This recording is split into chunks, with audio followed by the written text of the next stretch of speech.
Legends, I'm Cerberus and welcome back to my channel. Today we're going to take a quick look at the patch notes for the November 2020 update, which is due to go live on November 9th. The file size is around 2.5 GB for both consoles and the service as usual will be down between 7 and 10 AM UTC. First up we have the new ships, and it's much ado about Japan this time around, all of which you'll be able to check out against the backdrop of a new port, Nagasaki. For those of you that are weebaroos, you'll be pleased to hear that the Japanese gunboat destroyers are finally here. Once you fully research the existing Tier 4 IGN destroyer Mitsuki, you'll be able to unlock and obtain the alternative Tier 4 destroyer Minakaze, and then proceed to Hatsuharu, Shiratsuru, and finally Akizuki at Tier 7.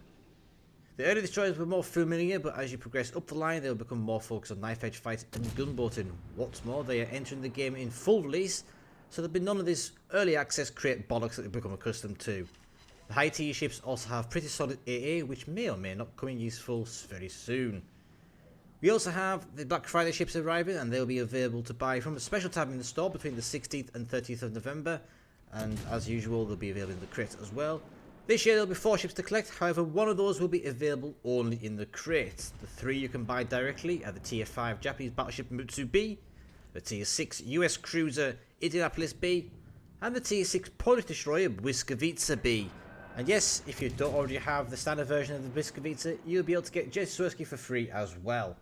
The 4th black ship available, which as mentioned beforehand is available only in the crates themselves, is the Tier 7 Japanese cruiser Atago B, but it should be noted she has a considerably lower drop rate than the other 3 ships from the crates. And while we're talking about Tier 7 Japanese cruisers, we may as well take a look at this update's campaign ship, which is the ship that Alaska was supposedly built to counter, the super heavy cruiser Azuma. She comes armed with 9 310mm guns mounted in 3 triple turrets, with strong high explosive, high hit points, 27mm armour all round, and a quick load and repair party. Be careful though, she is a big boat and she doesn't come with torpedoes. And speaking of campaigns, we have 2 of them this time around. We have the aforementioned Azuma campaign, which will be 100 levels over 4 weeks, and it'll be a bit more challenging than previous campaigns, and will run from November 9th until December 6th. Without the ability backing and completing the campaign, you can expect to receive 55 com boosters, 8 shadow camouflages, 10 each of the type 1, 2 and 3 camouflages, 235,000 commander XP, 200,000 credits, 3,500 global XP, 10 promotion orders, 1 insignia, 1 commendation, 7 days of premium, 375 doubloons, 1 big crate, 1 Japanese commander crate, 1 patch background and 1 patch symbol. With the ability backing, you can expect to receive an additional 45 rare boosters, 35 epic boosters, another 16 shadow camouflages, another 15 each of the type 1, 2 and 3 camouflages, 12,500 global XP, 140,000 commander XP, 1.3 million credits, 25 promotion orders, 3 insignias, 2 commendations, 3 big crates, 2 Black Friday crates, 750 doubloons, plus the Japanese T7 cruiser Azuma. As usual, the ability backing will be 2,500 doubloons. The second campaign, which is a shorter one, starts on December 6th and consists of 40 levels spread over 2 weeks, and you can expect to receive 25 rare boosters, 100,000 commander XP, 100,000 credits, 1,000 global XP, 8 promotion orders, 1 insignia, 1 commendation and 1 commander crate for those of you that don't have ability backing.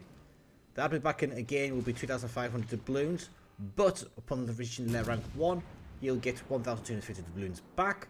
And the rewards for the ability backing are as follows: 15 rare boosters, 25 epic boosters, 62,500 commander XP, 500,000 credits, 5,000 global XP, 22 promotion orders, 2 insignia, 1 commendation, 7 days of premium time, the aforementioned 1,250 doubloons, plus Japanese commander Reisho Tanaka. And while we're talking of commanders, Takao Kurita is getting a brand new skill, Evil Sparks, which increases the HE penetration of destroyer shells at the cost of actual damage, which may be worth considering when you realise that Akizuki, the Tier 7 IGN gunboat destroyer, only has 100mm guns.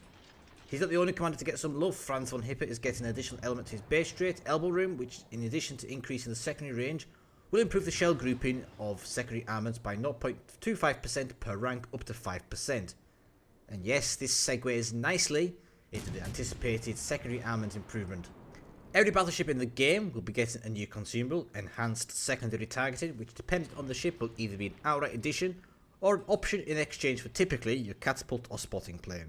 The new consumable significantly improves the accuracy of your ship's secondary guns for 30 seconds, has a cooldown of 180 seconds and it comes with 2 charges as standard. In addition, the Porcupine skill is getting some tweaks, improving the shell grouping buffs from the current 3 to 12% to 5 to 15%, and the dispersion radius decrease from 5 to 15% to 7 to 18%.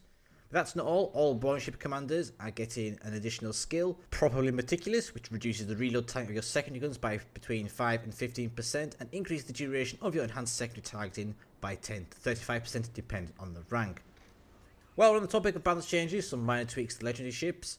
Grossa Kurfürst has had her secondary battery range increase from 5 km to 7 km, while Alaska gains improvements to her repair party, gain an additional charge, and is now able to recover 20% of her citadel damage instead of the current 10, as well as her damage control party being buffed from 60 second reload to 55 seconds. Legendary ships will now also have a mission chain from which you can earn an additional 5 promotion orders. But wait, there's more. 2 new legendary ships have arrived in the Bureau, Shimakaze and Khabarovsk, Japanese and Russian destroyers respectively.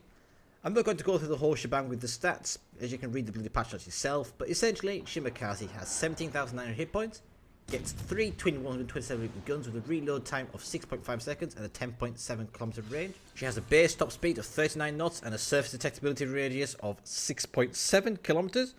She also has 3 quintuple torpedo launchers with 2 options. Option 1 having an 8 km range, 76 knot speed, 21,367 damage and a 131 second reload with 1.8 km detection. Option 2 has 11 km range, 67 knot top speed, 23,767 damage with a 153 second reload and 1.7 km detection.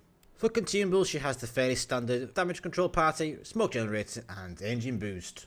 On to Khabarovsk, she gets 22,500 hit points and sports 4 twin 130mm guns with a 5 second reload and a 12.3 km firing range.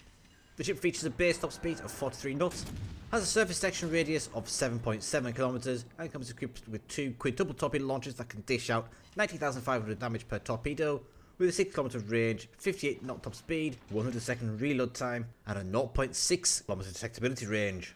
Khaba's consumables consist of damage control party, engine boost, and either a smoke generator or repair party.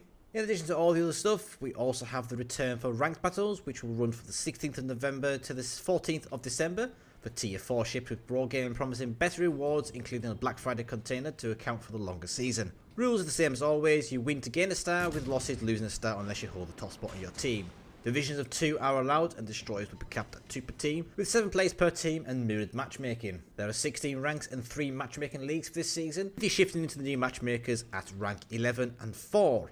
The irrevocable ranks for this season, or the safe spots, are ranked 16, 15, 12, 10, 5 and 1.